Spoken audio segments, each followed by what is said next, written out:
Graça e paz, meus irmãos. Abram suas Bíblias no livro de Atos, capítulo 11. Vamos estudar dos versículos 19 a 30. Trata-se dos discípulos sendo chamados de cristãos pela primeira vez na Bíblia, lá em Antioquia. Versículo 19.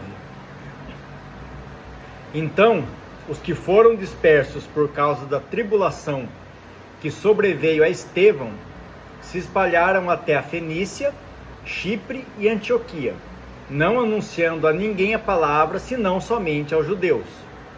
Alguns deles, porém, que eram de Chipre e de Cirene, e que foram até Antioquia, falavam também aos gregos, anunciando-lhes o evangelho do Senhor Jesus.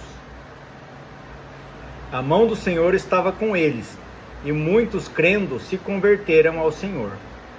A notícia a respeito deles chegou aos ouvidos da igreja que estava em Jerusalém, e enviaram Barnabé até Antioquia.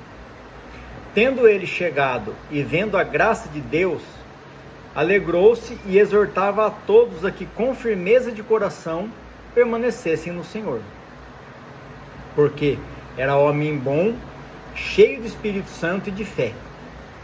E muita gente se uniu ao Senhor. E partiu Barnabé para Tarso, à procura de Saulo. Tendo-o encontrado, levou-o para Antioquia. E por todo um ano se reuniram naquela igreja e ensinaram numerosa multidão. Em Antioquia foram os discípulos pela primeira vez chamados cristãos. Versículo 27. Naqueles dias desceram alguns profetas de Jerusalém para Antioquia, e apresentando-se um deles, chamado Ágabo, dava a entender pelo Espírito que estava para vir grande fome por todo o mundo, a qual sobreveio nos dias de Cláudio. Os discípulos, cada um conforme as suas posses, resolveram enviar socorro aos irmãos que moravam na Judéia.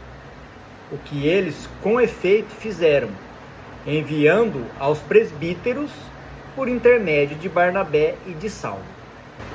Aqui, meus irmãos, no versículo 19, nós vemos: então os que foram dispersos por causa da tribulação que sobreveio a Estevão. Já no início do estudo, nós fazemos uma menção a Estevão.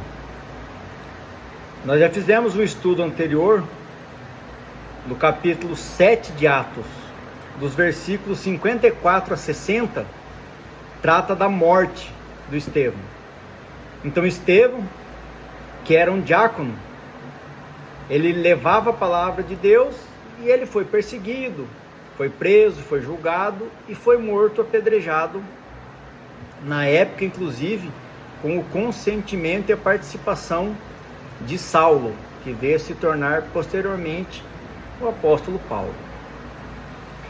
É muito interessante, no versículo 21, nós vemos, estamos falando das pessoas que se dispersaram, né? Os discípulos que se dispersaram após a tribulação que sobreveio sobre Estevão. A mão do Senhor estava com eles, e muitos crendo se converteram ao Senhor. Olha como é interessante nós vermos aqui que esses discípulos, eles sofreram uma tribulação, eles foram dispersos, mas até nisso tinha o agir de Deus. Esse sempre foi o mandamento de Cristo, mandamento de Deus através de Cristo, né? Para que os discípulos, eles levassem o evangelho pelos quatro cantos do mundo. Mas como que eles levariam o evangelho se eles ficassem todos reunidos no mesmo lugar? Eles teriam que ser dispersos. Mas o ser humano, pela sua natureza, ele não vai sair da zona de conforto por livre e espontânea vontade. Então, através da tribulação, Deus fez com que se cumprisse o seu mandamento. E aqui diz, no versículo 21, a mão do Senhor estava com eles, ou seja, Deus estava com eles. Deus não tinha os abandonado por causa da tribulação. Era apenas o agir de Deus para que eles cumprissem o seu mandamento.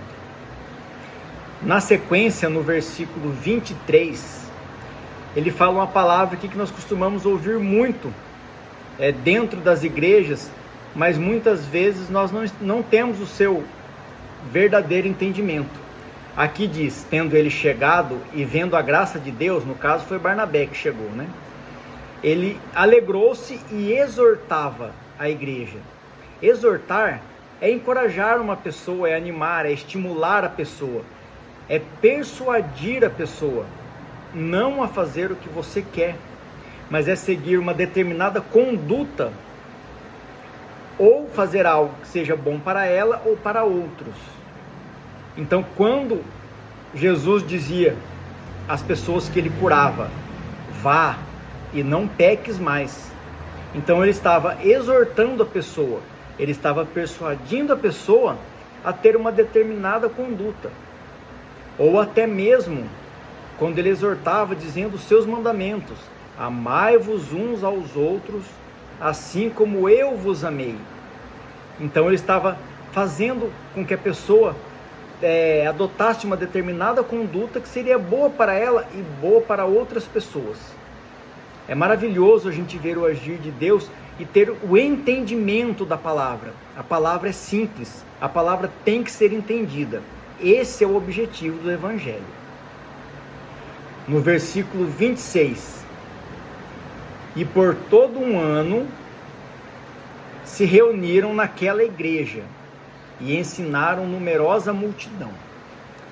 Aqui, meus irmãos, já está falando sobre Paulo e Barnabé. Barnabé foi até Tarso, encontrou com Paulo, trouxe-o a Antioquia. E por todo um ano se reuniram naquela igreja. Aqui eu chamo a atenção para a palavra igreja. Mais uma vez, nós buscamos um entendimento correto da palavra de Deus. A igreja, ela não é e nem nunca foi o templo. A igreja é a comunidade dos crentes, o corpo de Cristo, o povo chamado por Deus. Essa é a igreja, essa é a verdadeira igreja.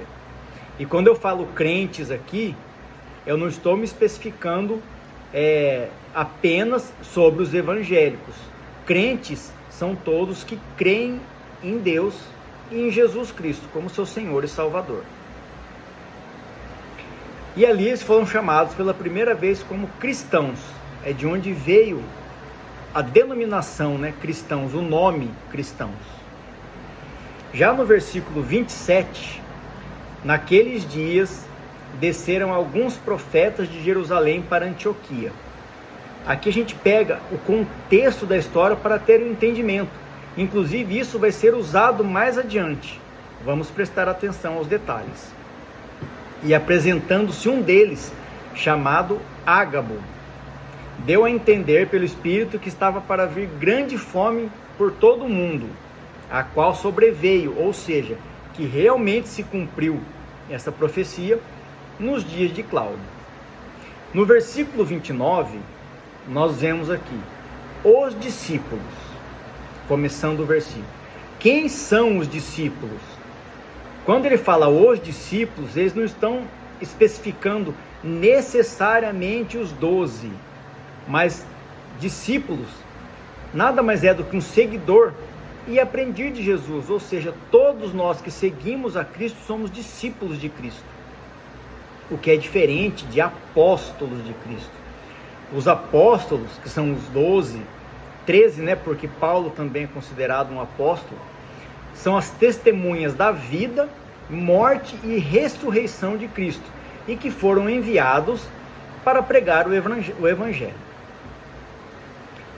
Então, é importante que nós tenhamos essa diferenciação de quem são os discípulos, que todos nós somos discípulos, e quem foram os apóstolos. Inclusive, o entendimento é que hoje não existem mais apóstolos. Os apóstolos foram os que tiveram naquela época, mas todos continuamos sendo discípulos. Aqui, meus irmãos, ainda no versículo 29, nós vemos aqui que eles resolveram enviar socorro. eles, no caso, são os discípulos, né, de quem nós estamos falando. O que é esse socorro? É o que nós chamamos hoje em dia de oferta voluntária.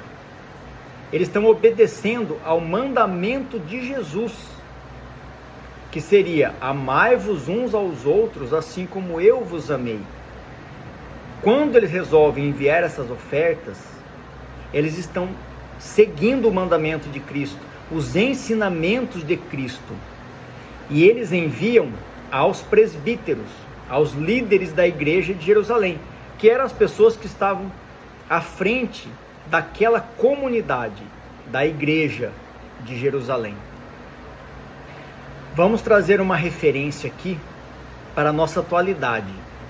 Todos nós aqui nos lembramos do que aconteceu em 2024, as enchentes lá no Rio Grande do Sul.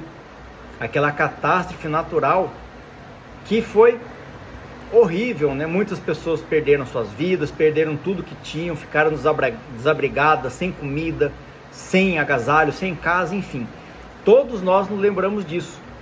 E nesse momento, a igreja, não o templo, a placa, a comunidade cristã de todas as denominações, evangélicas, protestantes, espíritas, todas as denominações, inclusive pessoas que também não eram cristãos, se uniram para enviar socorro aos irmãos do Rio Grande do Sul.